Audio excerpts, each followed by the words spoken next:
Raider Nation, what's going on? You're watching the Raiders Report, and coming up here on today's show, we're going to get into the truth around all the drama with Georgia defensive tackle Jalen Carter.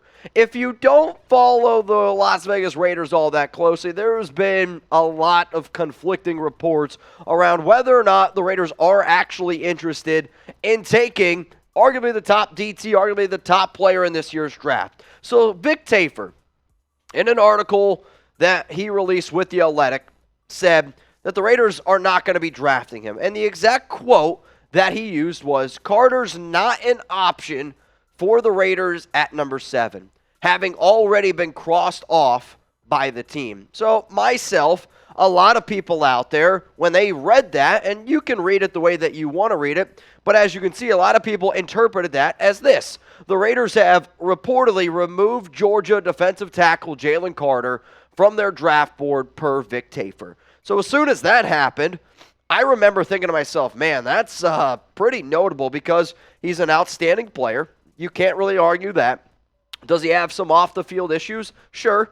But for an NFL team to reveal that big of a story or to reveal that much into their draft room, and it's not even April yet, I did think was a little bit fishy. So then Tafur went on Twitter and, he tried to defend himself a little bit. "I wrote that Carter wasn't an option for them at number 7. Team will likely have someone write a rebuttal soon." And what was funny about that, I want you to look at the time, because Tafur sent this one out at 7:49 p.m. It's Central Time, because that's where we're at. And as he predicted, well, guess what? Vinny Bonsignore had a rebuttal.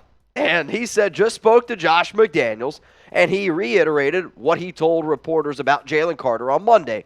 Contrary to a recent report, Vic Tafur, the Raiders are doing their due diligence. Carter, who remains on their draft board, Carter will meet with the Raiders as one of their top 30 visits in April. So Tafur, from a literally like a few hour standpoint, goes from being like, hey, Raiders aren't drafting him at number 7. And then I tweeted it out. And personally, I think when I tweeted it out is when it really started to catch some steam here, right? Carter, not an option for the Raiders at number 7, having already been crossed off by the team. So I sent that tweet out.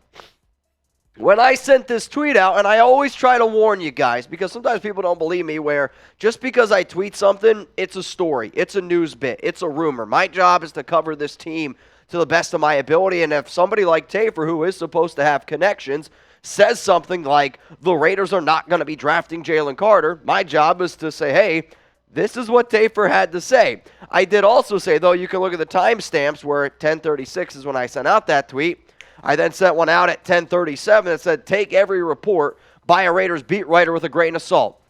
But I did think it was worth sharing. The reason why I said that is because Tafur's been the guy who has said the Raiders will not hire Josh McDaniels. The Raiders will not trade Khalil Mack. The Raiders will not trade for Devontae Adams. He's had a lot of big swings and a lot of big misses. Unfortunately, for a lot of Raider fans, there isn't a single reliable Raiders beat writer out there. And I'm sure it's frustrating for them, the fact that they don't have any credible sources. So just like what I do sometimes is I give my opinion. And all I think is what Tafur did here is he gave his opinion. The problem is he put it out there like fact. There is a little bit of a difference. That's why I use the rumor meter. So if you guys want to stay in the know for accurate Raiders news, I want you to subscribe to the Raiders Report. I've never put out anything on this channel, and I have talked about it in a news standpoint and it not be news. We talk about rumors all the time, but we do the rumor meter because it's trying to show y'all that that's a rumor, right? For news, accurate news, I got you covered. Make sure you're subscribed. Make sure you turn on those notifications. I think it's another perfect example of you don't actually have to be in Las Vegas to cover the Raiders. And anybody that thinks that, you're living in the dinosaur times, man. So since we are talking about Jalen Carter, the Las Vegas Raiders and every NFL team out there, you get 30 top draft visits, okay? The number 1 draft visit they have scheduled, guess who? It's Jalen Carter, the defensive tackle. And this is probably one of the biggest things that I said, where I was like, I don't think I'm buying this Tafur report, because to me, the Raiders wouldn't waste, no NFL team would waste a top 30 visit on a player that they knew that they were not drafting. It simply wouldn't happen. Like, you're not going to waste the top 30 on a smokescreen. And there was a lot of people out there like, oh, the Raiders are just trying to put up a smokescreen. They still might not draft Jalen Carter. They still might not. Like, what I don't want to see is the Raiders didn't take Jalen Carter. Vic Tafur goes on a victory lap. No, that would be like being down 35 points, you score a touchdown, and then you start celebrating. And it would just mean that your report initially was a guess. You got your guess right. I think we have seen far before that this Tafur report, it's just simply false. And the fact that the Raiders are bringing in Jalen Carter explains exactly that. My question, though, to all of you is this. If Jalen Carter is on the board at number 7, should the Raiders draft him? Like, if you're sitting up here saying, Raiders defensive tackle, it's the biggest need, you're probably going to sit up here and say yes. You want the Raiders to go with defense, you're probably going to sit up here and say yes. It always depends on how the board ends up falling, but there are significant risks out there because of the off the field. Because of you had only one job to get into shape for the NFL Combine, to get in shape for the NFL Draft, and you failed miserably with that. So if you're in the war room right now with McDaniels and Ziegler, would you want the Raiders to draft Jalen Carter? My answer is if he is the best player available on the board, I'm going to go yes. So if you're McDaniels, if you're Ziegler, what you should be doing the next month is doing your homework, I would say, and I mean as much homework as possible on 10, maybe 10 players, a handful of players that you're like, these are guys that we have circled that we need to get right at pick number 7. Now, you're still hopefully do all your extra homework on some of those later round players as well, because that's also how you win Super Bowls, hitting on those late round picks. But if you got Jalen Carter, you got Christian Gonzalez, you got Devin Witherspoon, a Joey Porter Jr., a Peter Skoronski, Anthony Richardson, Will Levis, I don't care who it is, you need to be able to evaluate all those players, and if all those guys are on the board, whoever you have ranked the highest, to me is the guy that you need to take, because there are still way too many holes on the defensive side of the football for the silver and black. My biggest problem with Carter is I'm so angry at him because I'm a film guy, and when you turn on the film, he's the best player in this year's draft. The reason why the Georgia Bulldogs the past 2 seasons were as dominant as what they were on the defensive side of the football, it's simple as this. It's because he was wrecking dudes on the interior. Don't get me wrong, they had a lot of talent. I know, it sounds kind of weird. That's definitely a giggity if I've ever heard one. They have a lot of talent with the Georgia Bulldogs, but Jalen Carter knows how to fill up a hole. I did that one on purpose. So to me, Carter is a player that the Raiders would obviously target in round 1. You bring him in on a visit. And when you look at a lot of these other players that the Raiders are bringing in on a visit, I'm going to tell you more analysis on them and where I believe the silver and black would have to target them in the 2023 NFL Draft. Let's go to the next player that's coming in here for a Raiders top 30 visit. Kelee Ringo, Jalen Carter's teammate, cornerback from Georgia. When I first started doing my draft evaluation process all the way back in January, I had Ringo as a top 10 overall prospect. But the more and more tape you start to watch, I started to knock him down a little bit. If you want an athlete, to me, Kelee Ringo has a higher upside in terms of being an athlete than Christian Gonzalez, than Devin Witherspoon, than Joey Porter Jr. You want your Anthony Richardson comp at the cornerback position? It's Kelee Ringo. When you're 6'2", 210 pounds, and you run the way that he does, they just don't make athletes like that. He's not afraid to tackle. He can do potentially everything really well. But the thing that scares me the most about Ringo, and the stats might not show that, he allowed a completion percentage of 53.8, 552 yards, a touchdown, 7 pass breakups, and 2 interceptions. But the thing that scares the hell out of me with Ringo is his technique is bad. It's not polished right now. And if you were to put him out there on the field, do I think he could play press man? Yeah, that would be his strong suit. There's no doubt about it.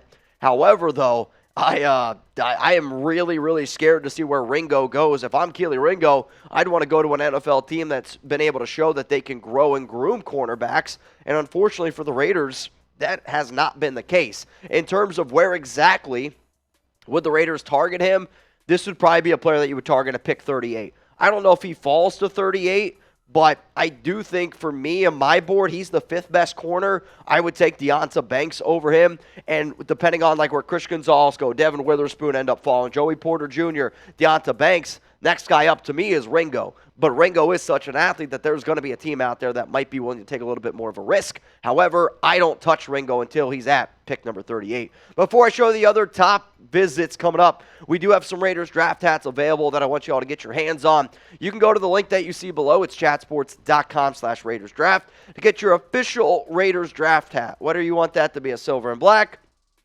whether you want it to be the all black, the snapback. I mean, personally, this is my favorite. I've been waiting to try to get one of those bad boys. If you're more of the curved brim type of dude, hey, it's all good. You want to get a sweet hat for you, your son, your daughter, your significant other, get one for yourself. These hats are going to go quick. It's chatsports.com/Raiders draft. What'd you say? They're on sale. Jeremy's breaking some news to me. Right now they're on sale. Yeah, I said it. So now they're going to go even quicker. Let's go to the next player here coming in for a Raiders top 30 visit. It's offensive tackle, but I should probably label him as an offensive lineman, Jaelyn Duncan. Another player here where I'll be 100%. You turn on the film with him with the Maryland Terps, and it's not great. His tape is pretty bad, if I'm being 100% honest with you. He's 6'6", he's 320 pounds. He allowed 7 sacks this past season and didn't really do a lot of great things that would inspire you to take him very high. However, incredible athlete. And this would be the type of offensive lineman where if I was Carmen Brasillo, the Raiders offensive line coach, who has been able to prove to you that he is a great offensive-minded offensive line coach, this is a project. Like, this is the type of dude that you can go out and get, and he's not ready to play in year one. He ain't even close.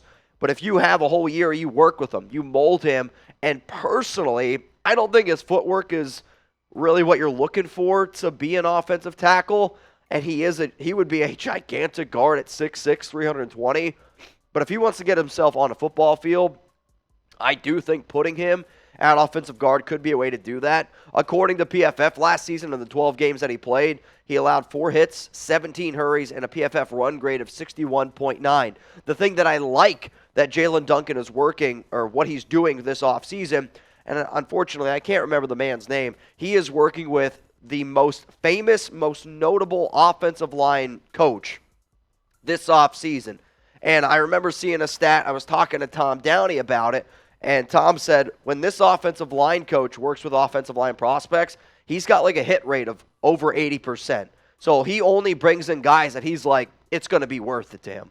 So Jaelyn Duncan has that upside. His technique right now is just dog shit. Like, that's just God honest truth. It's not there. So if he can put that technique together, people don't look like this and move the way that he does. If I'm the Raiders, though, I'm not taking a risk on Duncan until the 4th round, pick 109. I'm not taking him at 38, not even close. He's not a top 100 prospect to me.